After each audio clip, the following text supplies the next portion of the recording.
Le sommeil est lié d'abord à un lien pour tous les individus, qu'ils soient cardiaques ou non. Le fait d'être cardiaque rajoute une dimension car il y a un impact des problèmes respiratoires sur le cœur. Notamment, les problèmes respiratoires du sommeil sont identifiés depuis quelques années comme étant clairement un facteur d'aggravation des maladies cardiaques. Sous des angles d'ailleurs très divers, ça favorise l'hypertension, les troubles du rythme, les accidents cardiaques, les accidents vasculaires cérébraux, l'insuffisance cardiaque. Donc on a vraiment tout un tas d'arguments pour penser que le sommeil a un grand retentissement sur la population générale, on le savait déjà, mais sur les malades cardiaques en particulier. Le milieu médical est en train de s'éveiller à cette dimension-là.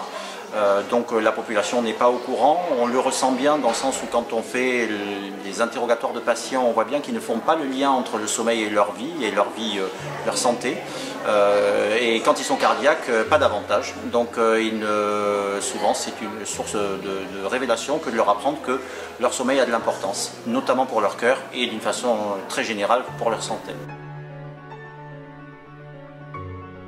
La sédentarité qui est aussi un satellite de tous ces problèmes de santé, puisque la sédentarité est un facteur de risque de maladies cardiaques notamment, et que les personnes faisant des apnées du sommeil et ayant des troubles respiratoires du sommeil sont des sédentaires et ne corrigent pas forcément ce travers-là, et donc c'est pour informer et éveiller la population à penser à être plus active.